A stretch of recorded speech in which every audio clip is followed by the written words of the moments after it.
Abuela, estoy encerrada, tengo sed y hambre, susurró mi nieta de 7 años por teléfono, y su voz temblorosa atravesó mi pecho como una daga helada. Las palabras salían entrecortadas, casi inaudibles, como si tuviera miedo de que alguien más la escuchara. Sofía, mi pequeña, mi nieta adorada, sonaba tan frágil que mis manos comenzaron a temblar sosteniendo el auricular.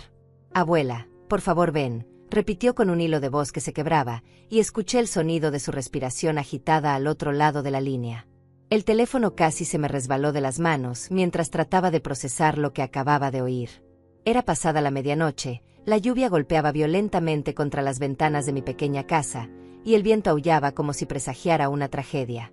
Mi corazón latía tan fuerte que podía escucharlo en mis oídos, y una sensación de pánico absoluto se apoderó de cada fibra de mi ser. Sofía nunca me había llamado tan tarde, y mucho menos con esa voz desesperada que no lograba quitarme de la cabeza. La línea crepitaba con interferencias, pero podía escuchar perfectamente cada gemido ahogado que salía de su garganta. Abuela, no puedo salir del cuarto, continuó sollozando, y pude escuchar cómo trataba de contener el llanto. Mamá y Héctor se fueron y cerraron la puerta con llave. Tengo mucha sed, abuela, y me duele el estómago. Sus palabras se clavaron en mi alma como cuchillos, y sentí como la sangre se me helaba en las venas. Diana, mi propia hija, había encerrado a su pequeña hija de 7 años como si fuera un animal. No podía creer lo que estaba escuchando, pero la voz quebrada de Sofía era demasiado real para ser una pesadilla. Mis rodillas temblaron y tuve que apoyarme contra la pared para no desplomarme. ¿Desde cuándo estás ahí encerrada, mi amor?, logré preguntarle con la voz entrecortada, tratando de mantener la calma para no asustarla más. Desde que se fueron esta mañana, abuela. No me dieron desayuno, y solo bebí agua del baño porque tenía mucha sed. Mi estómago se contrajo de dolor y rabia al escuchar esas palabras. 12 horas. Mi nieta de 7 años había estado encerrada durante 12 horas sin comida, abandonada por su propia madre. Las lágrimas comenzaron a rodar por mis mejillas mientras apretaba el auricular con fuerza, como si así pudiera transmitirle todo mi amor a través de la línea telefónica. Escúchame bien, Sofía, le dije tratando de sonar tranquila aunque mi voz temblaba de furia. La abuela va para allá ahora mismo. Quédate cerca del teléfono y no abras la puerta a nadie más que a mí. ¿Entiendes? Sí, abuela, murmuró con una voz tan pequeña que se me partió el corazón en 1000 pedazos. Sin perder un segundo más, colgué el teléfono y corrí hacia mi cuarto a buscar las llaves del auto. Mis manos temblaban tanto que apenas podía sostenerlas, pero la adrenalina me daba fuerzas que no sabía que tenía. Me puse la primera chaqueta que encontré y salí corriendo bajo la lluvia torrencial que caía sobre la ciudad como lágrimas del cielo. El viento helado me golpeaba la cara mientras abría la puerta del auto, y mis dedos entumecidos luchaban por encender el motor. La casa de Diana estaba a 20 minutos de la mía, pero esa noche parecía estar en otro planeta. Las calles estaban desiertas, iluminadas apenas por las luces amarillentas de los faroles que parpadeaban débilmente en la oscuridad. Mientras conducía a toda velocidad por las calles empapadas, no podía dejar de pensar en la voz de Sofía. ¿Cómo había llegado mi hija a convertirse en el tipo de madre que encierra a su propia hija? ¿Dónde había fallado yo como madre para criar a alguien capaz de tanta crueldad? Las preguntas me torturaban mientras las gotas de lluvia golpeaban el parabrisas como balas. La casa de Diana apareció ante mis ojos como una sombra siniestra recortada contra el cielo negro.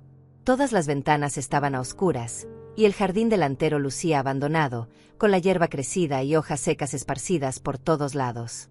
Era como si la casa misma hubiera muerto por dentro, igual que el corazón de mi hija.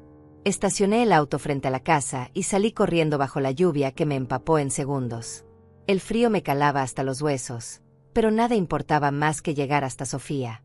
Mis pies chapoteaban en los charcos mientras corría hacia la puerta principal, y el sonido del agua golpeando el pavimento se mezclaba con los latidos desbocados de mi corazón. Toqué el timbre desesperadamente, 1, 2, 3 veces, pero solo me respondió el eco vacío del interior de la casa. Por supuesto que no había nadie. Diana y Héctor se habían ido dejando a mi nieta encerrada como un animal. Probé girando la perilla de la puerta principal, pero estaba cerrada con llave. Mis manos temblaron mientras buscaba en mi bolso la llave de emergencia que Diana me había dado años atrás. La llave giró en la cerradura con un clic metálico que resonó en el silencio nocturno. Abrí la puerta y entré a la casa sumida en una oscuridad total que olía a humedad y abandono. El aire estaba viciado, como si nadie hubiera abierto una ventana en días. Busqué a tientas el interruptor de la luz, y cuando la sala se iluminó, lo que vi me revolvió el estómago. La casa era un desastre absoluto. Había platos sucios apilados sobre la mesa del comedor, con restos de comida que ya empezaban a pudrirse. El sofá estaba lleno de ropa tirada, y en el suelo había latas de cerveza vacías y ceniceros desbordantes de colillas. Era como si Diana y Héctor hubieran dejado de ser adultos responsables para convertirse en adolescentes irresponsables. «Sofía, soy la abuela», grité mientras corría por el pasillo hacia los cuartos. Mi voz se quebró de emoción cuando escuché su respuesta desde el fondo de la casa. «Abuela, estoy aquí». Su voz sonaba tan débil y lejana que tuve que contener las lágrimas para no desplomarme allí mismo. Llegué corriendo hasta su cuarto y encontré la puerta cerrada con un candado por fuera. Un maldito candado, como si mi nieta fuera una prisionera en su propia casa. Mis manos temblaron de rabia mientras buscaba algo para romperlo. En el garaje encontré un martillo, y regresé corriendo para liberar a mi pequeña. El metal del candado saltó después de 3 golpes certeros, y cuando abrí la puerta, mi corazón se hizo pedazos. Sofía estaba sentada en una esquina de su cama, acurrucada como un animalito herido, con su vestido rosa sucio y arrugado. Tenía el cabello enredado y los ojos hinchados de tanto llorar. Sus labios estaban secos y agrietados, y cuando me vio, se lanzó a mis brazos con una fuerza desesperada. «Abuela, pensé que no ibas a venir», sollozó contra mi pecho mientras yo la abrazaba con todas las fuerzas que tenía. Su cuerpecito temblaba como una hoja, y podía sentir lo delgada que estaba, como si hubiera perdido peso en los últimos días. Mi pobrecita nieta había vivido una pesadilla que ningún niño debería experimentar jamás. «Ya estoy aquí, mi amor, ya pasó todo», le susurré al oído mientras acariciaba su cabello enredado. La mecí en mis brazos como cuando era bebé, tratando de transmitirle toda la seguridad y el amor que no había recibido de su propia madre. Sus lágrimas mojaron mi chaqueta, pero no me importó nada en el mundo más que consolarla. El cuarto estaba en penumbras, iluminado apenas por la luz que entraba del pasillo. Pude ver que había un vaso de agua vacío en su mesita de noche, y algunos juguetes esparcidos por el suelo, como si hubiera tratado de entretenerse durante las largas horas de encierro. La ventana estaba cerrada con seguro, convirtiendo el cuarto en una verdadera prisión. «¿Tienes hambre, mi cielo?», le pregunté con voz suave mientras la alejaba un poco para mirarla a los ojos. Sus ojitos cafés, iguales a los míos, me miraron con una mezcla de alivio y tristeza que me partió el alma. «Sí, abuela, tengo mucha hambre. Solo desayuné un pedazo de pan ayer», murmuró con voz ronca de tanto llorar. «Ayer». Mi nieta había comido por última vez hace más de 24 horas. La rabia que sentía hacia Diana era tan intensa que tuve que respirar profundo para no explotar delante de Sofía. ¿Cómo una madre podía ser tan cruel con su propia hija? ¿Qué clase de monstruo encierra a una niña de 7 años sin comida ni agua? «Vamos a la cocina, mi amor. La abuela te va a preparar algo delicioso», le dije tratando de sonar animada, aunque por dentro estaba hirviendo de furia. La tomé de la mano y caminamos juntas hacia la cocina, donde el desastre era aún peor que en la sala. El fregadero estaba lleno de platos sucios con comida podrida, y las moscas volaban alrededor de los desperdicios. Abrí la refrigeradora y encontré algunos huevos, un poco de leche que aún servía, y unos pedazos de jamón. No era mucho, pero suficiente para prepararle unos huevos revueltos que la ayudaran a recuperar fuerzas. Mientras cocinaba, Sofía se sentó en una silla y me observaba en silencio, como si no pudiera creer que alguien finalmente se estaba preocupando por ella. «Cuéntame, mi cielo, ¿desde cuándo mamá y Héctor te dejan encerrada?», le pregunté con mucho cuidado mientras batía los huevos en un tazón. No quería presionarla, pero necesitaba saber la verdad de lo que había estado pasando en esa casa. Sofía bajó la mirada y jugó con sus deditos antes de responder. «Desde hace muchos días, abuela. A veces me encierran cuando salen de noche, y otras veces cuando traen amigos a casa. Dicen que los molesto mucho y que necesitan privacidad». Sus palabras inocentes revelaban una realidad horrible que me hizo apretar los dientes de rabia. Una niña de 7 años no molesta a nadie, excepto a padres que han perdido completamente el rumbo. «¿Y qué hay de la escuela, mi amor? ¿Has ido a clases? Continué preguntando mientras servía los huevos revueltos en un plato limpio que encontré después de buscar entre la montaña de trastes sucios. No he ido en una semana, abuela. Mamá dice que estoy enferma, pero yo me siento bien. Solo tengo hambre y sueño todo el tiempo.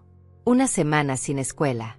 Diana había estado mintiendo a las autoridades escolares mientras mantenía a Sofía como una prisionera en su propia casa. Esto ya no era solo negligencia, era abuso infantil sistemático que necesitaba ser denunciado inmediatamente. Pero primero tenía que asegurarme de que mi nieta estuviera a salvo. Come despacio, mi cielo, no te vayas a hacer daño, le dije mientras ponía el plato frente a ella. Sofía devoró los huevos como si no hubiera comido en semanas, y me pidió un vaso de agua que se bebió de un solo trago. Ver a mi propia nieta con tanta necesidad me llenó de una determinación férrea que no había sentido en años. Mientras ella comía, caminé hasta la ventana de la cocina y miré hacia la calle desierta. La lluvia había parado, pero el cielo seguía negro y amenazante. Sabía que Diana y Héctor regresarían en algún momento, y cuando lo hicieran, tendrían que enfrentarse conmigo. Esta vez no iba a permitir que lastimaran más a mi nieta. Después de que Sofía terminó de comer, la llevé al baño para que se diera una ducha tibia. Su cuerpecito estaba sucio y olía como si no se hubiera bañado en días. Mientras llenaba la bañera, ella se quedó parada en la puerta, observándome con esos ojitos tristes que me partían el alma. «Abuela, ¿me puedo quedar contigo esta noche?», preguntó con una vocecita tan pequeña que tuve que agacharme para abrazarla. «Por supuesto, mi amor. Vas a estar conmigo todo el tiempo que sea necesario», le prometí mientras probaba la temperatura del agua con mi mano. «Ya nadie te va a hacer daño nunca más. ¿Me escuchaste?». Sofía asintió con la cabeza, pero pude ver en sus ojos que todavía tenía miedo, como si no pudiera creer completamente que su pesadilla había terminado. Mientras ella se bañaba, aproveché para revisar su cuarto más detenidamente. Lo que encontré me llenó de una rabia que jamás había sentido en mis 62 años de vida. Debajo de su cama había varios vasos de plástico vacíos, como si hubiera estado recolectando agua del baño durante días. En un cajón de su cómoda encontré pedacitos de pan duro envueltos en servilletas, como si los hubiera estado guardando para cuando tuviera más hambre. Mi nieta de 7 años había estado viviendo como una refugiada en su propia casa, escondiendo comida y agua como si fueran tesoros. La imagen me revolvió el estómago y las lágrimas corrieron por mis mejillas sin que pudiera detenerlas. ¿Cómo Diana había permitido que las cosas llegaran a este punto? ¿En qué momento mi hija se había convertido en una madre tan cruel? Cuando Sofía salió del baño, le puse uno de sus camisones limpios que encontré en el armario. Estaba demasiado grande para ella, como si hubiera perdido peso considerablemente en las últimas semanas. Sus bracitos y piernitas se veían más delgados de lo normal, y tenía unas ojeras que no eran normales en una niña de su edad. «Vamos a casa de la abuela, mi amor», le dije mientras recogía algunas de sus cosas en una bolsa. No quería que pasara ni un minuto más en esa casa que se había convertido en su prisión. Pero antes de irnos, necesitaba evidencia de lo que había estado pasando aquí. Tomé fotos del cuarto con el candado roto, de los vasos escondidos debajo de la cama, y del desastre general de la casa. Mientras empacaba la ropa de Sofía, ella se acurrucó en mi regazo y comenzó a contarme más detalles de lo que había estado viviendo. «Abuela, a veces escucho a mamá y Héctor gritando en su cuarto. Pelean mucho sobre dinero, y luego salen y no regresan hasta muy tarde. Cuando vuelven, huelen raro y sus ojos están rojos». Sus palabras confirmaron mis peores sospechas. Diana y Héctor estaban involucrados en algo mucho más grave que la simple negligencia. El olor extraño, los ojos rojos, las peleas sobre dinero, todo apuntaba a problemas con drogas. Mi hija había arrastrado a mi nieta a un mundo de adicción y abandono que podría haberle costado la vida. «¿Te han lastimado alguna vez, mi cielo?», le pregunté con mucho cuidado, tratando de no asustarla pero necesitando saber la verdad completa. Sofía negó con la cabeza, pero luego añadió algo que me heló la sangre. «No me pegan, abuela, pero a veces Héctor me grita muy feo y me dice palabrotas. Y mamá solo llora y dice que soy una carga para ella». Una carga. Mi hermosa nieta de 7 años había estado escuchando que era una carga para su propia madre. Las palabras me golpearon como puñetazos, y tuve que respirar profundo para no explotar de rabia delante de ella. Ningún niño debería escuchar jamás que es una carga, especialmente de boca de quien debería amarla incondicionalmente. Terminé de empacar sus cosas y cargué la bolsa hacia mi auto. Sofía caminó a mi lado, tomada de mi mano, y por primera vez en toda la noche vi una pequeña sonrisa en su rostro. Sabía que estar lejos de esa casa le daba un alivio inmediato, pero también entendía que el daño emocional que había sufrido tardaría mucho tiempo en sanar. Cuando llegamos a mi casa, ya eran casi las 3 de la mañana. Preparé la cama de visitas con las sábanas más suaves que tenía, y le puse su peluche favorito que había traído de su cuarto. Sofía se acostó y me pidió que me quedara con ella hasta que se durmiera. Me senté en la orilla de la cama y le acaricié el cabello mientras sus ojitos se cerraban lentamente. «Abuela, ¿mañana puedo desayunar contigo?», preguntó con una vocecita adormilada que me llenó de ternura. «Puedes desayunar, almorzar y cenar conmigo todos los días que quieras, mi amor», le respondí dándole un beso en la frente. Una sonrisa pequeña apareció en sus labios antes de quedarse profundamente dormida. Esa noche no pude cerrar los ojos. Me quedé sentada en la sala, pensando en todo lo que había descubierto. Mi hija Diana había tocado fondo de una manera que jamás imaginé posible. La niña dulce y cariñosa que yo había criado se había convertido en una madre negligente que ponía en riesgo la vida de su propia hija por sus problemas con las drogas y su relación tóxica con Héctor. Pero mientras procesaba la horrible realidad, también comenzó a formarse un plan en mi mente. No iba a permitir que Sofía regresara a esa casa jamás. Haría lo que fuera necesario para obtener la custodia legal de mi nieta, incluso si eso significaba enfrentarme a mi propia hija en los tribunales. El bienestar de Sofía era más importante que cualquier lazo familiar. Al amanecer, llamé a mi hermana Marta, quien trabajaba como trabajadora social en el Departamento de Servicios Familiares del condado. Le conté todo lo que había pasado durante la noche, y ella me confirmó que tenía suficientes pruebas para iniciar un proceso legal inmediatamente. También me recomendó llevar a Sofía con un médico para documentar cualquier evidencia de negligencia o maltrato. Marta llegó a mi casa a las 8 de la mañana, y mientras Sofía dormía, revisamos todas las fotos que había tomado y discutimos los pasos legales que debíamos seguir. Me explicó que el proceso sería largo y difícil, pero que con la evidencia que teníamos, era muy probable que obtuviéramos la custodia temporal de inmediato.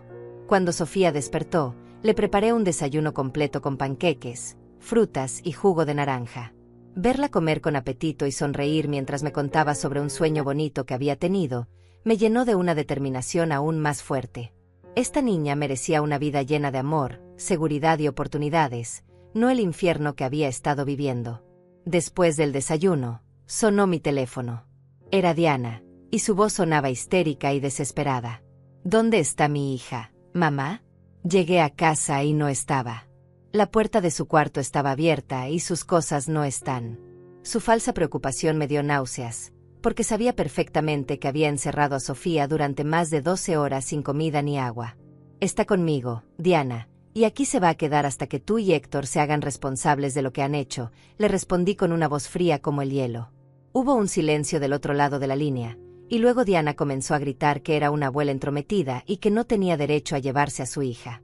«Tengo todo el derecho del mundo cuando una niña de 7 años me llama llorando porque está encerrada con hambre y sed», le grité de vuelta, sintiendo como la rabia me quemaba por dentro. Diana colgó el teléfono, pero sabía que esto era solo el comienzo de una batalla que estaba completamente dispuesta a pelear hasta el final. 2 horas después de la llamada de Diana, escuché el sonido de un auto llegando a mi casa a toda velocidad. Miré por la ventana y vi a Diana bajándose de su auto verde desgastado, seguida por Héctor, quien caminaba tambaleándose como si estuviera ebrio o bajo los efectos de alguna sustancia. Sus ojos rojos y su aspecto desaliñado confirmaron mis peores sospechas sobre su estado. Sofía estaba jugando en su cuarto cuando escuchó las voces alteradas que venían del jardín. Inmediatamente corrió hacia mí y se aferró a mi pierna, temblando como una hoja. «Abuela, no quiero ir con ellos», me susurró con lágrimas en los ojos, y yo la abracé protegiéndola con todo mi cuerpo. «Abre esta maldita puerta, vieja entrometida», gritó Héctor desde afuera, golpeando la puerta con los puños. «Devuélvenos a la niña ahora mismo o llamamos a la policía». Sus amenazas me dieron risa, porque era exactamente lo que yo quería que hicieran. Mientras más escándalo armaran, más evidencia tendría de su comportamiento irresponsable. «No voy a abrir hasta que se calmen y podamos hablar como adultos civilizados», les grité desde adentro, manteniendo a Sofía detrás de mí. Diana comenzó a llorar histéricamente, gritando que yo la había robado a su hija y que era una abuela manipuladora que se metía donde no la llamaban. Pero cuando mencioné que tenía fotos del cuarto con candado y de toda la casa en estado deplorable, el tono de Diana cambió completamente. Su llanto histérico se convirtió en súplicas desesperadas. Por favor, mamá, devuélvemela. Prometo que vamos a cambiar. Héctor ya no va a beber, y yo voy a ser una mejor madre, le juro. Sus promesas vacías me recordaron a todas las veces anteriores que había prometido cambiar. Desde que se juntó con Héctor hace 3 años, Diana había estado en una espiral descendente de mentiras, drogas y negligencia. Cada vez que yo trataba de ayudarla, ella me gritaba que me metiera en mis propios asuntos. Ahora que las consecuencias habían llegado, quería que yo olvidara todo como si nada hubiera pasado. Después de 1 hora de gritos y amenazas, finalmente se fueron, pero no antes de que Héctor gritara que esto no se iba a quedar así y que me las iba a cobrar. Sus amenazas no me asustaron, pero sí me hicieron darme cuenta de que necesitaba actuar rápido para proteger legalmente a Sofía. Al día siguiente, Marta me acompañó a los tribunales familiares para presentar una solicitud de custodia temporal de emergencia. El juez Eduardo Ramírez, un hombre mayor de cabello canoso y expresión severa, revisó cuidadosamente todas las fotografías y documentos que habíamos preparado. Cuando vio las imágenes del cuarto con candado, su rostro se endureció visiblemente. También presentamos el testimonio del doctor Rafael Mendoza, quien había examinado a Sofía esa misma mañana. Su reporte médico documentaba signos claros de desnutrición leve, deshidratación y estrés emocional severo. El doctor había encontrado que Sofía tenía bajo peso para su edad y mostraba síntomas típicos de negligencia parental prolongada. El juez escuchó atentamente mientras yo relataba los eventos de esa noche terrible. Le conté sobre la llamada desesperada de Sofía, sobre encontrarla encerrada con candado, y sobre las condiciones deplorables en las que vivía. Mi voz se quebró varias veces durante el testimonio, especialmente cuando describí los vasos de agua escondidos debajo de su cama. Diana y Héctor llegaron tarde a la audiencia, y era obvio que habían estado consumiendo alcohol o drogas antes de presentarse ante el juez. Diana llevaba un vestido amarillo arrugado y manchado, y su cabello lucía como si no se hubiera peinado en días. Héctor tenía los ojos vidriosos y no podía mantenerse derecho mientras hablaba. Cuando el juez les preguntó por qué habían encerrado a Sofía con candado, Diana comenzó a tartamudear excusas incoherentes. Dijo que había sido solo por una noche, que habían tenido una emergencia familiar, y que yo estaba exagerando todo para hacerlos quedar mal. Sus mentiras eran tan obvias que hasta el abogado de oficio que le habían asignado parecía avergonzado. Héctor, por su parte, comenzó a gritar que yo era una vieja amargada que quería robarle la hija a Diana por despecho. Sus palabras llenas de odio y su comportamiento agresivo solo confirmaron al juez que estos 2 individuos no tenían la capacidad emocional ni mental para cuidar a una niña de 7 años. El momento más impactante de la audiencia llegó cuando el juez pidió hablar con Sofía en privado en su oficina. Mi nieta, vestida con un vestido limpio color rosa que le había comprado esa mañana, entró tímidamente tomada de mi mano. El juez se agachó hasta quedar a su altura y le habló con una voz suave y paternal. ¿Dónde te sientes más segura, pequeña, con mamá o con la abuela?, le preguntó con mucha delicadeza. Sofía me miró buscando aprobación, y cuando yo le sonreí y asentí, ella respondió con una vocecita clara, con la abuela. En la casa de mamá tengo miedo y hambre. La abuela me da comida y me abraza cuando tengo pesadillas. Esas palabras inocentes pero devastadoras sellaron el destino de la audiencia. El juez regresó a su estrado con una expresión grave y anunció que otorgaba la custodia temporal de emergencia a favor mío por un periodo inicial de 6 meses. Diana se desplomó llorando en su silla, mientras Héctor comenzó a gritar obscenidades que provocaron que los guardias de seguridad lo sacaran de la sala. Además de otorgarme la custodia, el juez ordenó que Diana y Héctor se sometieran a exámenes toxicológicos inmediatos y que completaran un programa de rehabilitación de drogas antes de poder solicitar visitas supervisadas. También ordenó que la casa fuera inspeccionada por servicios sociales antes de considerar cualquier reunificación familiar. Cuando salimos del tribunal, Sofía me tomó de la mano y me preguntó si esto significaba que podía quedarse conmigo para siempre. Todavía no es para siempre, mi amor, pero vas a estar segura conmigo durante mucho tiempo, le expliqué mientras caminábamos hacia mi auto. Sus ojitos se iluminaron con una alegría que no había visto en meses. Esa noche, mientras preparaba la cena para las 2, recibí una llamada de mi hermana Norma, quien vivía en otro estado pero había escuchado sobre la situación a través de Marta. Me ofreció su apoyo completo y me dijo que si necesitaba dinero para los gastos legales o para cuidar a Sofía, ella estaba dispuesta a ayudar sin dudarlo. La solidaridad de mi familia me llenó de esperanza, pero también me hizo reflexionar sobre cómo había llegado Diana a estar tan sola y perdida. Durante años, había rechazado nuestra ayuda y se había aislado cada vez más, especialmente después de conocer a Héctor. Ahora entendía que su adicción la había convertido en una persona que yo ya no reconocía. Pero mientras observaba a Sofía cenando tranquilamente y contándome sobre las mariposas que había visto en mi jardín, supe que había tomado la decisión correcta. Esta niña merecía tener una infancia llena de amor, estabilidad y oportunidades. Si Diana quería recuperarla algún día, tendría que demostrar que estaba dispuesta a cambiar completamente su vida. Las siguientes semanas fueron como un despertar lento para Sofía. Cada mañana la veía un poco más relajada, un poco más confiada, como una flor que finalmente recibe el sol después de estar en la sombra durante demasiado tiempo. Establecimos una rutina que le daba la seguridad que había perdido: desayuno a las 7, juegos en el jardín, almuerzo juntas, y por las tardes le leía cuentos mientras ella dibujaba en su nueva mesa de colores. Pero no todo era fácil. Durante las noches, Sofía tenía pesadillas terribles que la hacían despertar gritando. Corría a mi cuarto llorando, temblando de miedo, y me contaba que había soñado que estaba encerrada otra vez y que nadie venía a buscarla. Esas noches me quedaba despierta abrazándola, susurrándole canciones de cuna hasta que se volvía a dormir. Una tarde, mientras organizaba los papeles legales en mi escritorio, encontré algo que me heló la sangre. Entre las cosas de Sofía que había traído de su casa, había un cuaderno de dibujos que no había visto antes. Cuando lo abrí, descubrí páginas llenas de dibujos que me revelaron la verdadera dimensión del horror que había vivido mi nieta. En uno de los dibujos, había una niña pequeña encerrada en un cuarto oscuro, llorando detrás de una puerta cerrada. En otro, la misma niña estaba acostada en una cama mientras dos figuras grandes gritaban afuera de su cuarto. Los colores que había usado eran todos oscuros: negro, café, gris, como si su mundo hubiera perdido toda la alegría y la luz. Pero el dibujo que más me impactó mostraba a una mujer mayor llegando en un auto blanco bajo la lluvia. Era yo, llegando a rescatarla esa noche. En este dibujo, por primera vez había usado colores brillantes: amarillo para la luz de mi auto, rosa para mi chaqueta, y verde para representar la esperanza. Era su manera de procesar el trauma, de darle sentido a esa noche que había cambiado su vida para siempre. Llevé los dibujos a la doctora Graciela Morales, una psicóloga infantil que me había recomendado el pediatra de Sofía. La doctora Morales era una mujer de mediana edad con una sonrisa cálida que inmediatamente hizo sentir cómoda a mi nieta. Después de revisar los dibujos y hablar con Sofía durante varias sesiones, me confirmó lo que yo ya temía. Mi nieta sufría de estrés postraumático causado por meses de negligencia y abandono emocional. La doctora me explicó que los niños que han vivido situaciones de supervivencia desarrollan mecanismos de defensa que pueden tardar años en sanar. Sofía había aprendido a esconder comida, a mantenerse callada para no molestar, y a no expresar sus necesidades porque había entendido que era una carga.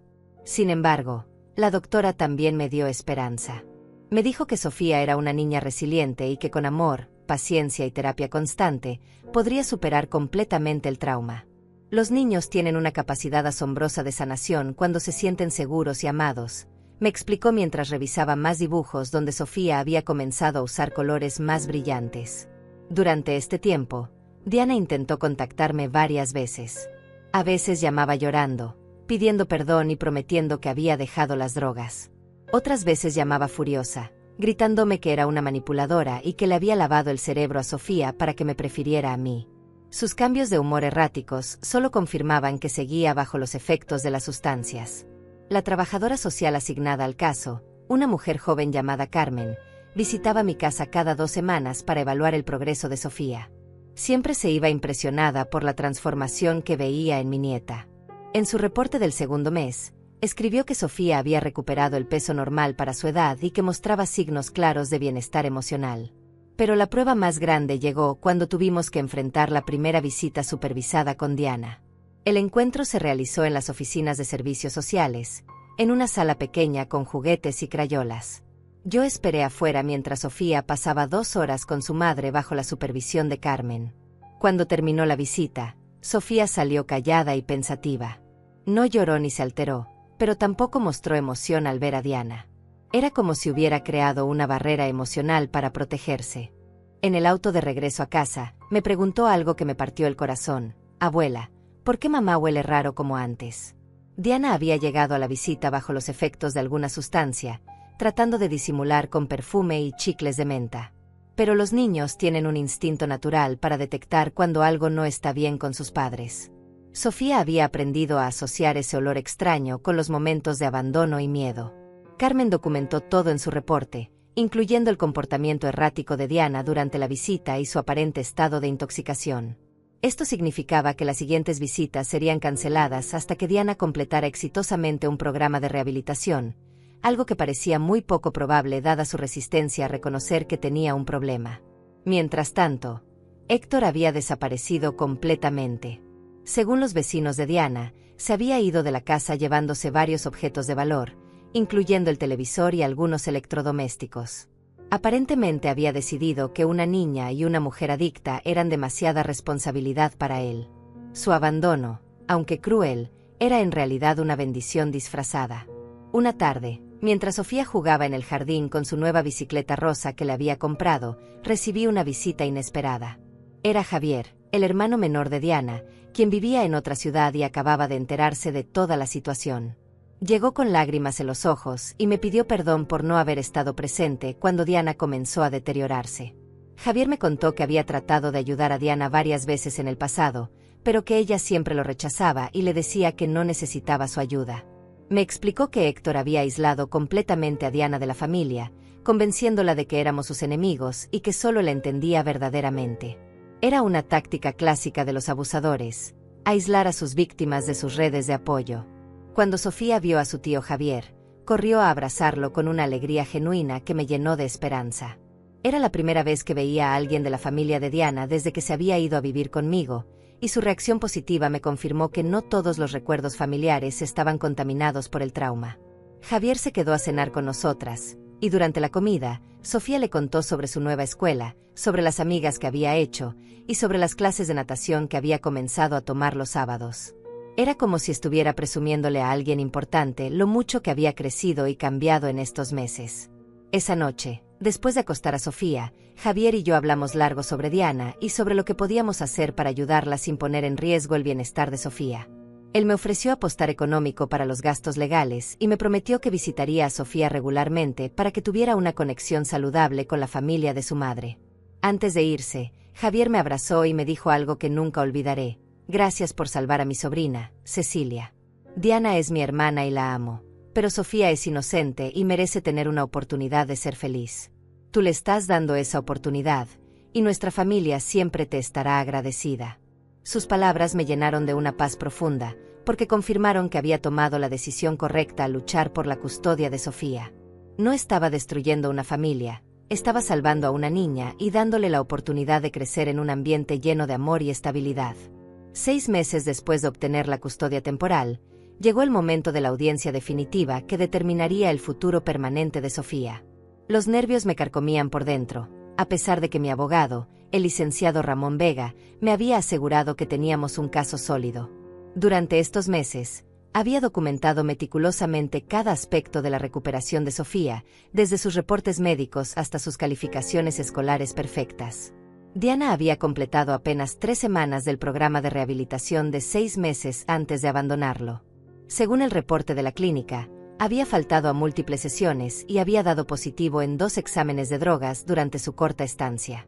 Su abogado trató de argumentar que había estado enferma, pero las pruebas médicas demostraban lo contrario. La mañana de la audiencia, mientras vestía a Sofía con su vestido favorito color amarillo, ella me preguntó algo que me conmovió profundamente. Abuela, si el juez dice que me puedo quedar contigo, ¿eso significa que tú vas a ser mi mamá ahora? Sus palabras inocentes me llenaron los ojos de lágrimas, y le expliqué que yo siempre sería su abuela, pero que podría cuidarla como si fuera su mamá durante todo el tiempo que fuera necesario. En el tribunal, Diana se presentó con una apariencia completamente diferente a la de 6 meses atrás. Había perdido aún más peso, su cabello se veía opaco y descuidado, y tenía unas ojeras profundas que hablaban de noches de insomnio y consumo de sustancias. Su vestido verde estaba arrugado y manchado, como si se lo hubiera puesto directamente del suelo. El testimonio más devastador vino de la doctora Graciela Morales, quien presentó un reporte detallado sobre el progreso psicológico de Sofía.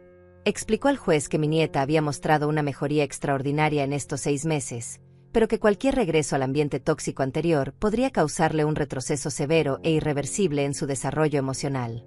Cuando Diana tuvo la oportunidad de hablar, sus palabras fueron un desastre total. Comenzó culpándome por haberle robado a su hija, luego se contradijo diciendo que había estado enferma pero que ya estaba bien, y finalmente terminó gritándole al juez que todos estaban conspirando contra ella. Su comportamiento errático y agresivo solo confirmó que no había cambiado nada en estos meses. La trabajadora social Carmen presentó su reporte final, que incluía testimonios de los maestros de Sofía, de nuestros vecinos, y del pediatra que la había estado atendiendo. Todos coincidían en que Sofía había florecido bajo mi cuidado y que mostrar signos claros de estabilidad emocional y física que no había tenido antes. Pero el momento más importante llegó cuando el juez pidió hablar nuevamente con Sofía en privado. Esta vez, mi nieta entró a la oficina del juez con mucha más confianza que la primera vez. Había crecido considerablemente en estos meses, no solo físicamente sino también emocionalmente. Sus ojos ya no mostraban el miedo constante que tenían antes. Cuando salió de la oficina del juez, Sofía corrió directamente hacia mí y me abrazó fuerte. El juez regresó con una expresión solemne pero determinada. Después de revisar todos los documentos y testimonios, anunció que otorgaba la custodia permanente de Sofía a favor mío, con derechos de adopción si yo así lo deseaba en el futuro. Diana se desplomó llorando cuando escuchó el veredicto, pero sus lágrimas ya no me conmovían como antes. Había tenido 6 meses para demostrar que podía cambiar, 6 meses para luchar por su hija, y en su lugar había elegido las drogas y la autodestrucción. El juez también ordenó que Diana no podría solicitar visitas hasta completar exitosamente un programa de rehabilitación y mantenerse sobria durante 1 año completo. Esa noche celebramos en casa con una cena especial. Sofía había pedido espagueti con albóndigas, su plato favorito, y de postre preparé el pastel de chocolate que tanto le gustaba. Mientras cenábamos, ella me contó que le había dicho al juez que se sentía segura conmigo y que no quería volver a vivir con su mamá hasta que ella estuviera bien de verdad. Me sorprendió la madurez de sus palabras. A los 7 años, Sofía había desarrollado una sabiduría emocional que muchos adultos no tienen. Entendía que su mamá estaba enferma, pero también sabía que necesitaba protegerse a sí misma. Era una lección dolorosa para una niña tan pequeña, pero necesaria para su supervivencia emocional. Durante las siguientes semanas, comencé los trámites para inscribir oficialmente a Sofía en una nueva escuela más cerca de mi casa. Su antigua escuela estaba en el barrio donde vivía con Diana, y cambiarla de ambiente completamente era importante para su proceso de sanación. También la inscribí en clases de arte los fines de semana, porque había notado que dibujar la ayudaba a procesar sus emociones. Una tarde, mientras revisaba el correo, encontré una carta de Diana. Era la primera comunicación directa que tenía con ella desde la audiencia. En la carta, me pedía perdón por todo el daño que había causado y me suplicaba que le permitiera ver a Sofía, aunque fuera por unos minutos. Decía que había dejado las drogas completamente y que estaba viviendo en un refugio para mujeres. Pero cuando llamé al refugio para verificar su historia, me dijeron que Diana había estado ahí solo 3 días antes de irse sin avisar. Aparentemente había tenido problemas con otras residentes y había violado las reglas sobre el consumo de sustancias dentro de las instalaciones.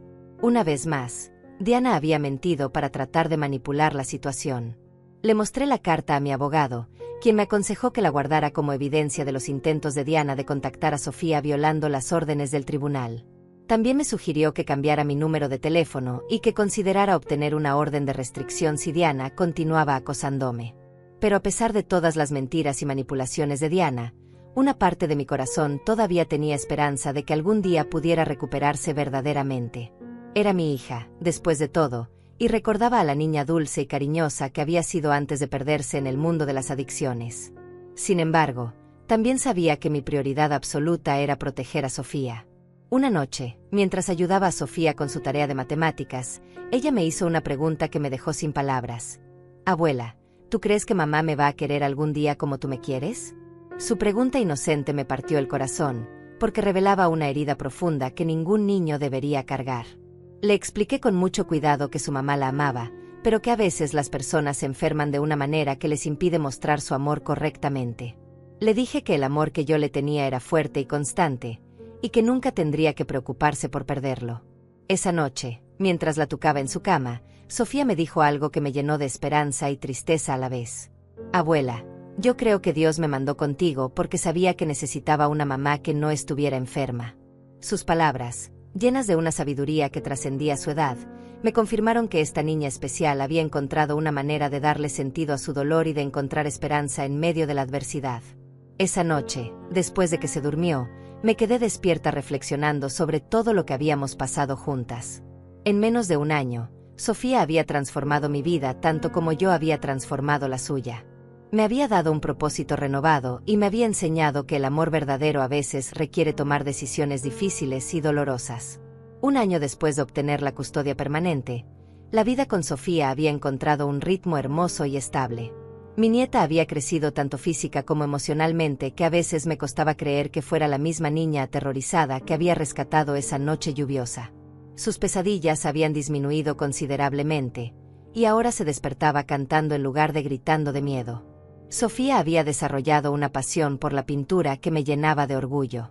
Sus dibujos ya no mostraban cuartos oscuros ni figuras amenazantes, sino jardines llenos de flores, arcoíris brillantes y familias felices. La doctora Graciela me había explicado que este cambio en su arte era una señal clara de que había procesado exitosamente gran parte de su trauma. Una mañana de sábado, mientras desayunábamos panqueques con miel, Sofía me hizo una pregunta que llevaba semanas esperando.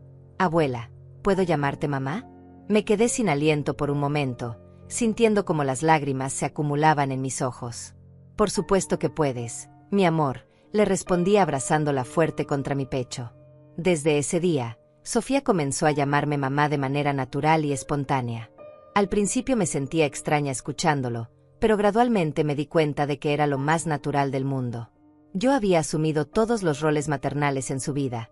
La consolaba cuando estaba triste, la cuidaba cuando estaba enferma, y la guiaba en cada paso de su crecimiento.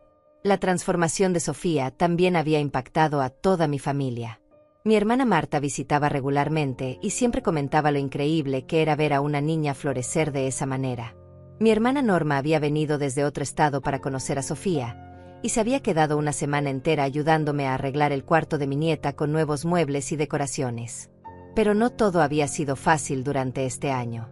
Diana había aparecido varias veces en momentos inesperados, siempre en estados lamentables que confirmaban que su adicción había empeorado en lugar de mejorar. Una vez la encontré parada afuera de la escuela de Sofía, esperando a que saliera de clases. Tuve que llamar a la policía y solicitar una orden de restricción más estricta. La última vez que vi a Diana fue especialmente dolorosa. Llegó a mi casa a las 2 de la mañana, golpeando la puerta desesperadamente y gritando que quería ver a su hija. Cuando salí a hablar con ella, apenas pude reconocerla.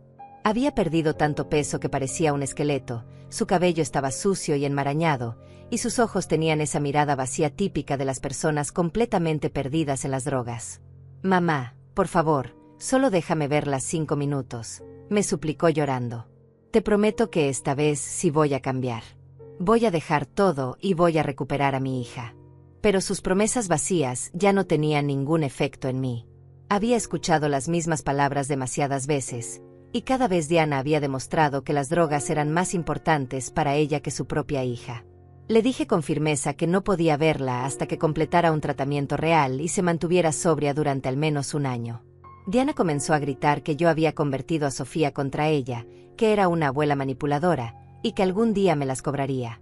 Sus amenazas ya no me asustaban, pero sí me entristecían profundamente ver en lo que se había convertido mi hija. Sofía había escuchado los gritos desde su cuarto, y cuando Diana se fue, bajó las escaleras con lágrimas en los ojos. «Mamá Cecilia, esa señora enferma era mi mamá de antes», me preguntó con una vocecita quebrada. Sus palabras me partieron el corazón, porque confirmaban que ya no reconocía a Diana como su madre. Le expliqué con mucho cuidado que sí, esa era su mamá biológica, pero que estaba muy enferma y que por eso no podía cuidarla correctamente. Le aseguré que no era su culpa y que ella no tenía que preocuparse por nada, porque yo siempre estaría ahí para protegerla y amarla. Sofía me abrazó fuerte y me dijo que solo quería tener una mamá que la quisiera y que no estuviera enferma. A medida que pasaban los meses, Sofía comenzó a sobresalir académicamente en su nueva escuela. Sus maestras me comentaban constantemente lo inteligente y aplicada que era, y cómo había desarrollado una personalidad alegre y sociable que contagiaba a todos sus compañeros. Era como si hubiera recuperado todos los años de infancia perdidos en un ambiente tóxico. También había comenzado a hacer preguntas sobre mi vida y sobre cómo había sido cuando Diana era pequeña. Le mostré álbumes de fotos de cuando Diana era niña, y Sofía se sorprendía de ver lo parecidas que eran físicamente. «Mamá Cecilia, ¿por qué mi mamá de antes cambió tanto?», me preguntó una tarde mientras mirábamos fotos de Diana en su graduación de preparatoria. Le expliqué de manera apropiada para su edad que a veces las personas toman decisiones malas que las lastiman a ellas mismas y a otras personas. Le dije que Diana había elegido usar sustancias que la enfermaron y que la hicieron cambiar completamente.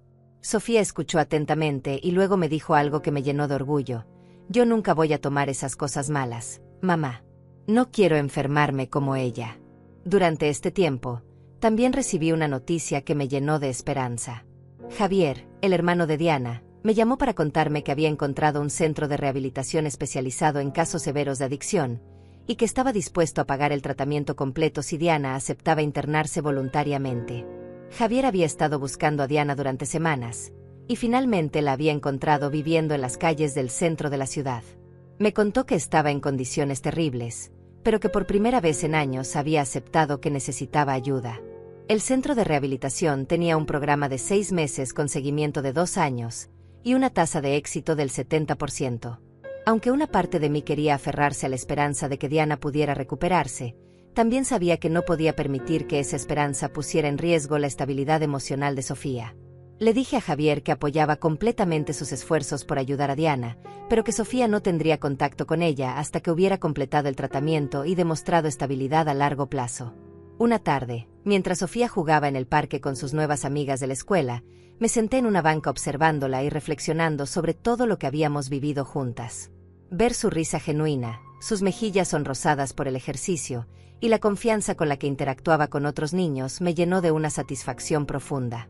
Sofía había encontrado su lugar en el mundo, rodeada de amor, estabilidad y oportunidades que le permitirían desarrollar todo su potencial. Ya no era la niña aterrorizada que temblaba en mi regazo, sino una personita fuerte, inteligente y llena de sueños para el futuro.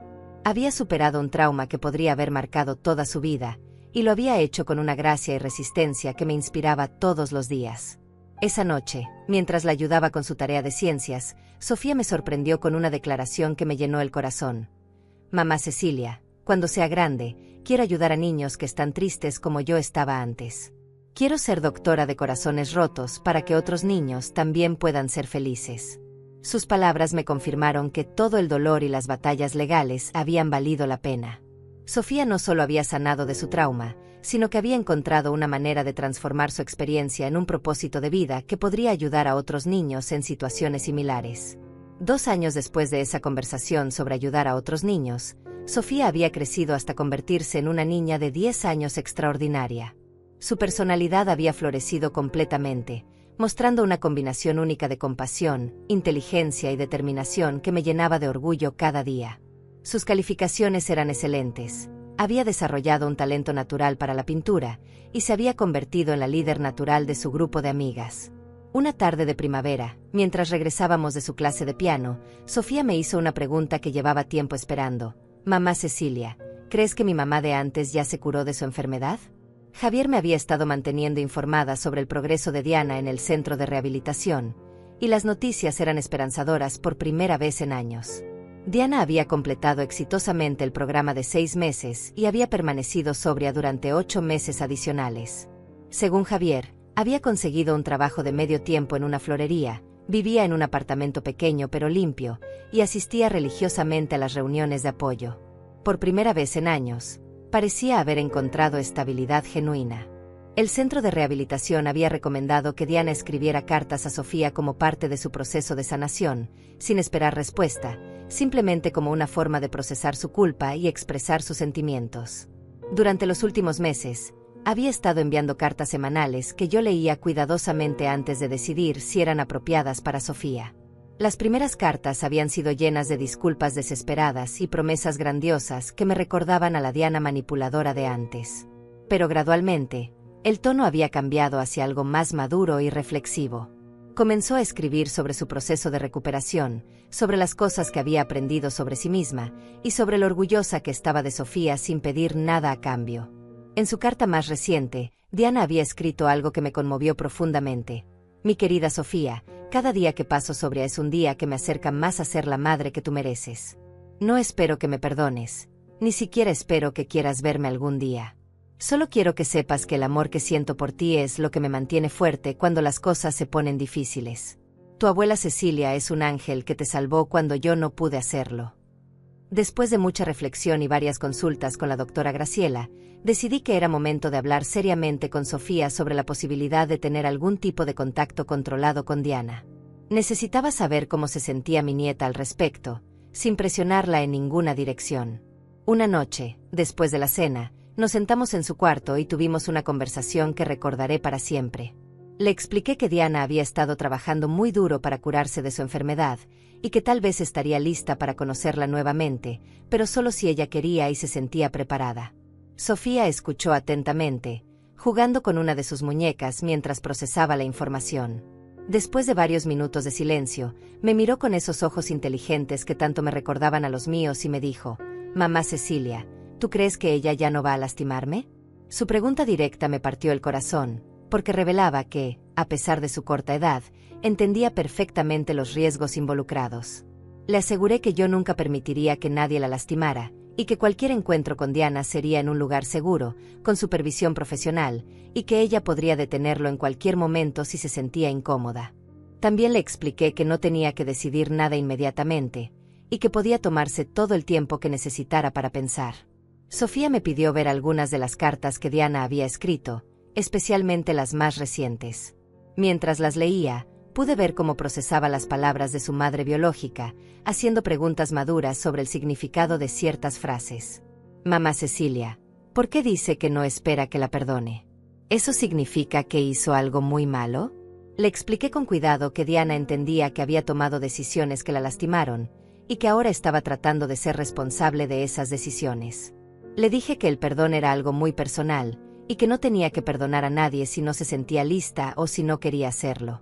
Después de una semana de reflexión, Sofía me sorprendió con su decisión. «Mamá Cecilia, creo que quiero conocer a la señora que era mi mamá antes, pero solo si tú estás conmigo todo el tiempo.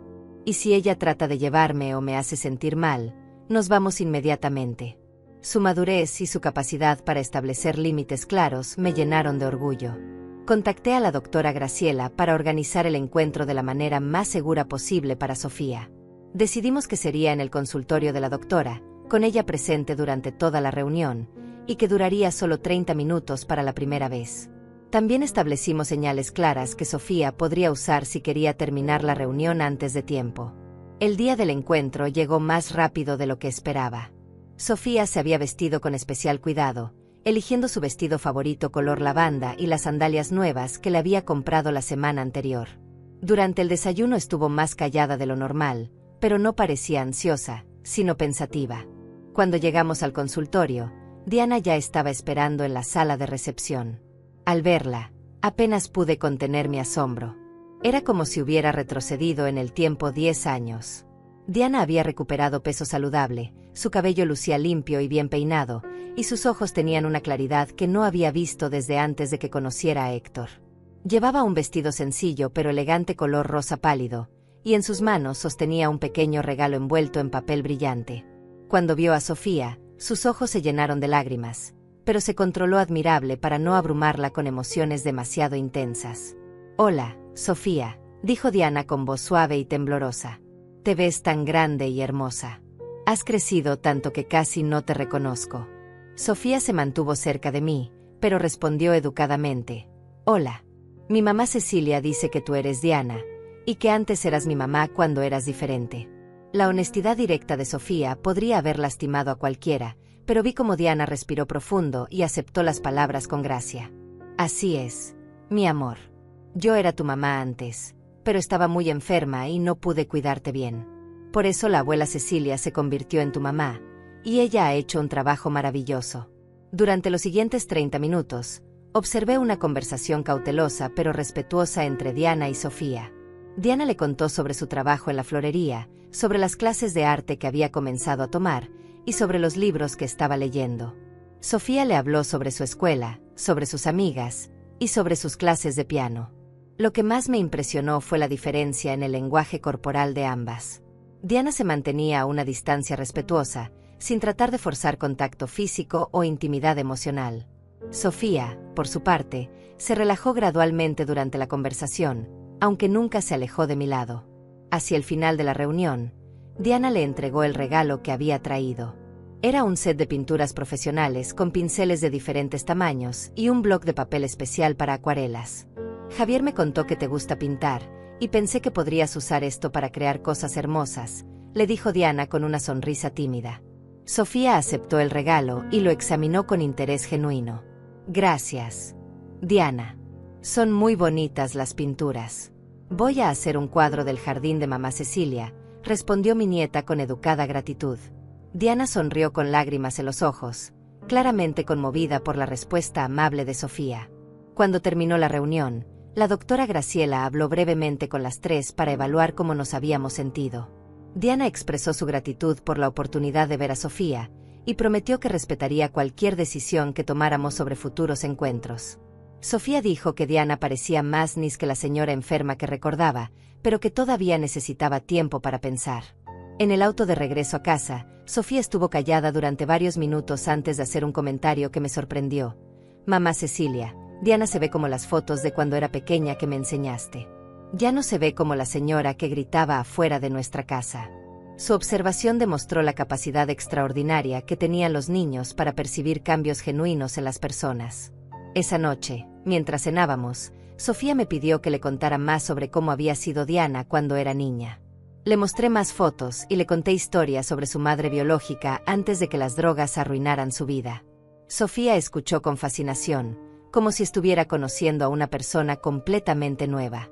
Mamá Cecilia, ¿tú crees que Diana puede volver a ser como en las fotos?, me preguntó mientras miraba una imagen de Diana a los 8 años, sonriendo en un columpio. Le expliqué que las personas pueden cambiar y sanar, pero que toma mucho tiempo y trabajo duro, y que no todas las personas lo logran. Durante los siguientes 6 meses, Diana y Sofía mantuvieron encuentros mensuales en el consultorio de la doctora Graciela. Cada reunión duraba un poco más que la anterior, y gradualmente pude observar cómo se desarrollaba una relación nueva y cuidadosa entre ellas. Diana nunca presionó, nunca demandó, simplemente se presentaba consistentemente como una persona estable que respetaba los límites de Sofía. En el 5.º encuentro, algo hermoso sucedió. Sofía había traído uno de sus cuadros para mostrarle a Diana, una pintura del jardín de nuestra casa llena de flores coloridas y mariposas. Diana se quedó sin palabras al ver el talento artístico de su hija, y con lágrimas en los ojos le dijo: Sofía, esto es absolutamente hermoso. Tienes un don especial que espero sigas desarrollando toda tu vida. Por primera vez, Sofía sonrió genuinamente en presencia de Diana y respondió: Gracias. Mamá Cecilia dice que heredé el amor por el arte de ti, porque tú también pintabas cuando eras joven. Diana me miró con gratitud por haber mantenido viva esa conexión positiva entre ellas, a pesar de todo lo que había pasado. Fue en ese momento que Diana tomó una decisión que me impresionó profundamente. Le dijo a Sofía: Mi amor, quiero que sepas que Cecilia es tu mamá ahora, y siempre lo será. Yo perdí ese derecho cuando no pude cuidarte bien.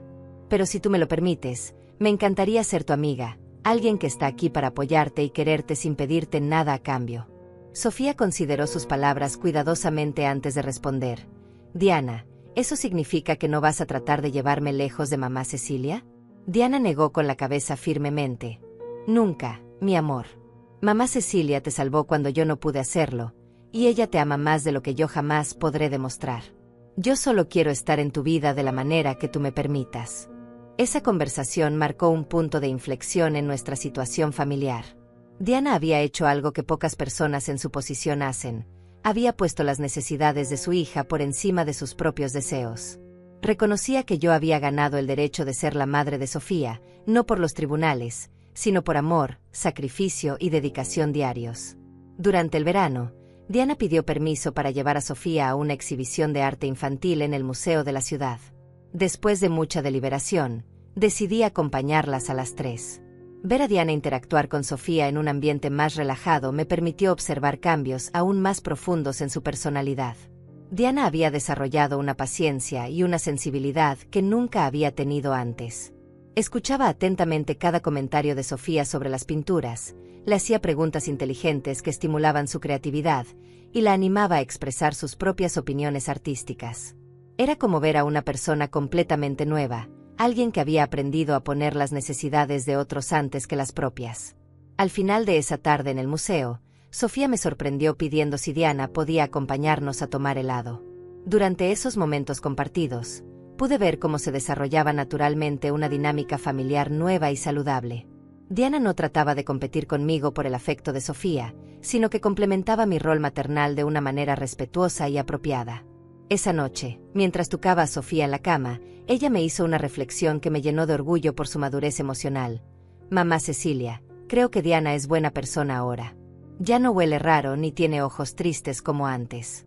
¿Tú crees que podemos ser amigas como ella dijo?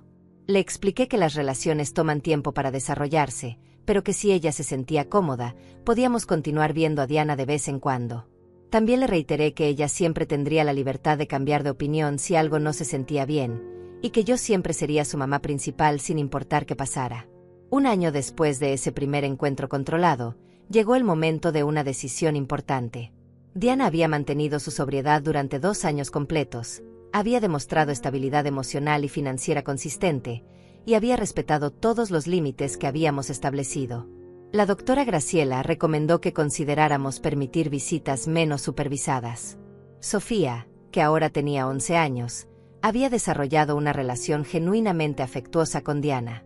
La llamaba por su nombre, no mamá, pero hablaba de ella con cariño y esperaba con ilusión sus encuentros mensuales. Había encontrado una manera sana de tener 2 figuras maternas en su vida sin conflicto interno. Durante una de nuestras conversaciones nocturnas, Sofía me hizo una pregunta que había estado esperando. Mamá Cecilia, ¿tú perdonaste a Diana por las cosas malas que hizo antes? Su pregunta directa me hizo reflexionar profundamente sobre mis propios sentimientos hacia mi hija. Le expliqué que el perdón es un proceso largo y complicado, pero que viendo los esfuerzos genuinos de Diana por cambiar, y especialmente viendo lo respetuosa que había sido con nuestra relación, sentía que sí la había perdonado. También le dije que el perdón no significa olvidar lo que pasó, sino elegir no dejar que el pasado controle el futuro. La respuesta de Sofía me sorprendió por su sabiduría. Yo también la perdoné, mamá Cecilia. Pero estoy feliz de que tú seas mi mamá principal, porque tú nunca me vas a abandonar o enfermar como ella antes. Diana puede ser mi amiga especial, pero tú eres mi mamá para siempre. Sus palabras me confirmaron que habíamos navegado esta situación compleja de la manera correcta. Sofía había logrado sanar de su trauma inicial, desarrollar una relación saludable con Diana y mantener la seguridad emocional de saber que yo era su base estable e inconmovible. En el segundo aniversario de nuestra custodia definitiva, organizamos una pequeña celebración familiar. Diana había pedido permiso para estar presente, y por primera vez, sentí que era apropiado incluirla. Javier también vino con su esposa y sus hijos, creando un ambiente familiar genuinamente amoroso. Durante la cena, Diana pidió permiso para hablar y pronunció unas palabras que nunca olvidaré. Quiero agradecer a Cecilia por salvar a mi hija cuando yo no pude hacerlo. Gracias por amarla cuando yo estaba perdida, por protegerla cuando yo era un peligro, y por permitirme formar parte de su vida nuevamente cuando logré encontrarme a mí misma. Luego se dirigió a Sofía con voz temblorosa. Mi hermosa niña, eres la razón por la que pude encontrar fuerzas para sanarme. Cada día sobria ha sido por ti, con la esperanza de poder ser digna de estar en tu vida, aunque sea de esta manera pequeña. Cecilia es tu verdadera mamá, y yo me siento honrada de poder ser tu amiga. Sofía se levantó de su silla y abrazó a Diana, diciéndole, gracias por ponerte bien, Diana. Me gusta tenerte como mi amiga especial. Diana lloró silenciosamente mientras abrazaba a su hija, entendiendo perfectamente que este era el mayor regalo que podría recibir. Esa noche, después de que todos se fueron, Sofía y yo nos sentamos en el porche mirando las estrellas. Mamá Cecilia, ¿tú crees que Diana va a mantenerse bien para siempre? Me preguntó con la preocupación natural de una niña que había aprendido que los adultos a veces fallan. Le expliqué honestamente que no podía garantizar el futuro de Diana, pero que podía prometerle que yo siempre estaría ahí para protegerla sin importar qué pasara. También le dije que Diana había demostrado durante 2 años que estaba comprometida con su recuperación, y que eso era una buena señal. Mientras observaba a mi nieta procesar nuestra conversación, me di cuenta de que habíamos logrado algo extraordinario. Habíamos tomado una situación que podría haber destruido a una familia y la habíamos transformado en algo que, aunque diferente a lo tradicional, estaba llena de amor, respeto y sanación. Sofía había crecido hasta convertirse en una niña extraordinaria que entendía conceptos complejos como el perdón, la segunda oportunidades y la importancia de los límites saludables. Diana había encontrado una manera de ser parte de la vida de su hija sin poner en riesgo su bienestar. Y yo había descubierto que mi mayor legado no sería solo haber criado a Diana, sino haber salvado y criado a Sofía. Cuando tucé a Sofía esa noche, ella me dijo algo que resumía perfectamente nuestro viaje. Mamá Cecilia, creo que al final todos ganamos. Tú ganaste una hija que realmente te ama, yo gané una mamá que nunca me va a abandonar, y Diana ganó la oportunidad de conocer a la niña fuerte en la que me convertí gracias a ti. Sus palabras me llenaron de una paz profunda, sabiendo que después de años de dolor, lucha e incertidumbre, habíamos encontrado nuestro lugar en el mundo como una familia poco convencional pero auténtica, construida sobre el amor incondicional, el sacrificio mutuo y la esperanza de que las personas pueden cambiar cuando encuentran razones suficientes para hacerlo. 5 años después de esa celebración familiar, estoy sentada en el jardín de mi casa observando a Sofía practicar piano en la sala. A los 16 años, se ha convertido en una joven extraordinaria que irradia confianza y compasión. Sus dedos danzan sobre las teclas con una gracia que me llena de orgullo, interpretando una melodía que ella misma compuso e inspirada en nuestra historia familiar. Diana se ha mantenido sobria durante 7 años consecutivos. Ahora maneja su propia florería en el centro de la ciudad y se ha casado con un hombre bueno llamado Miguel, quien entiende y respeta nuestra dinámica familiar única. Sofía fue quien caminó a Diana hacia el altar el día de su boda, no como su hija, sino como su querida amiga que había sido testigo de su transformación. La relación entre Diana y Sofía ha evolucionado hasta convertirse en algo hermoso y auténtico. Se ven regularmente, comparten su amor por el arte, y Diana ha encontrado su lugar como una figura de apoyo en la vida de Sofía sin tratar nunca de reclamar un rol que había perdido hace años. Miguel a menudo comenta que nunca había visto una dinámica familiar tan madura y llena de respeto mutuo. Sofía está en su último año de preparatoria y ha sido aceptada en varias universidades prestigiosas con becas completas por mérito académico. Quiere estudiar psicología infantil, cumpliendo el sueño que expresó cuando tenía 7 años de ayudar a niños con corazones rotos. Su ensayo de solicitud para la universidad contaba nuestra historia, describiendo cómo una abuela puede convertirse en madre y cómo el amor verdadero a veces requiere decisiones difíciles. Hace 2 meses, Sofía me sorprendió con una propuesta que me conmovió hasta las lágrimas. Mamá Cecilia, quiero cambiar legalmente mi apellido para incluir el tuyo. No quiero borrar mi historia, pero quiero que el mundo sepa oficialmente que eres mi verdadera madre. Cuando fuimos al juzgado para hacer el cambio, el mismo juez Eduardo Ramírez, ahora retirado, nos felicitó por haber creado algo hermoso a partir de circunstancias tan difíciles. La casa ha sido testigo de muchas celebraciones durante estos años. Graduaciones, cumpleaños, conciertos de piano de Sofía y las cenas familiares mensuales donde Diana, Miguel, Javier y sus hijos se reúnen alrededor de nuestra mesa. Sofía es el centro radiante de estas reuniones, conectando a todos con su alegría genuina y su capacidad natural para hacer que las personas se sientan valoradas y amadas. Marta y Norma siguen siendo pilares importantes en nuestras vidas. Marta se jubiló el año pasado y ahora ayuda a Sofía con sus proyectos de voluntariado en un refugio para niños en crisis. Norma viene a visitarnos cada Navidad y siempre comenta lo increíble que es ver a una familia que se formó a través del amor en lugar de solo la genética. La doctora Graciela se ha convertido más en una amiga de la familia que en una terapeuta. Sofía la visita ocasionalmente, no porque necesite terapia, sino porque valora sus consejos sobre cómo ayudar a otros jóvenes que han pasado por traumas similares. La doctora a menudo usa nuestra historia como ejemplo en conferencias sobre resiliencia infantil y la importancia de las redes de apoyo familiares. Una tarde reciente, mientras organizaba álbumes de fotos, encontré los dibujos que Sofía había hecho cuando tenía 7 años. Decidí mostrárselos, y nos sentamos juntas comparando esas imágenes oscuras y aterrorizadas con las pinturas vibrantes y llenas de esperanza que crea ahora. Mamá Cecilia, es increíble ver cómo cambió mi mundo interior, me dijo mientras sostenía un dibujo de ella misma encerrada en ese cuarto oscuro. Sofía ha desarrollado una sabiduría emocional que a menudo me sorprende. Cuando sus amigas le preguntan sobre su familia poco convencional, ella explica con naturalidad que el amor viene en muchas formas, y que ella tuvo la suerte de tener una abuela que la amó lo suficiente como para convertirse en su madre y una madre biológica que la amó lo suficiente como para cambiar completamente su vida. Hace 3 semanas, Diana me pidió hablar conmigo a solas. Con lágrimas en los ojos, me dijo: Cecilia, nunca podré pagarte por lo que hiciste por Sofía y por mí. Me diste la oportunidad de conocer a la increíble joven en la que se convirtió mi hija, y me permitiste ser parte de su vida a pesar de todo el daño que causé. Soy una mujer diferente hoy porque tú me mostraste lo que significaba el amor incondicional. Nuestra conversación me hizo reflexionar sobre el perdón y la redención. Diana había demostrado que las personas pueden cambiar fundamentalmente cuando encuentran razones suficientemente poderosas para hacerlo. Su amor por Sofía había sido esa razón, y mi disposición a darle una segunda oportunidad había hecho posible su transformación. Esta mañana, mientras preparaba el desayuno, Sofía bajó las escaleras con una sonrisa radiante y me abrazó como lo hace cada mañana desde hace 9 años. Mamá Cecilia, ¿sabes qué día es hoy?, me preguntó con ojos brillantes. Era el 9º aniversario de la noche que cambió nuestras vidas para siempre, la noche que una llamada telefónica desesperada nos unió para siempre. Quiero celebrar este día como nuestro verdadero Día de la Madre, me dijo Sofía. Porque fue el día que tú elegiste ser mi mamá, no por obligación o por accidente, sino por amor puro. Sus palabras me llenaron el corazón de una alegría que no sabía que era posible sentir a mis 71 años. Mientras escribo estas líneas en mi diario, mirando hacia el futuro, sé que Sofía está destinada a hacer grandes cosas en este mundo.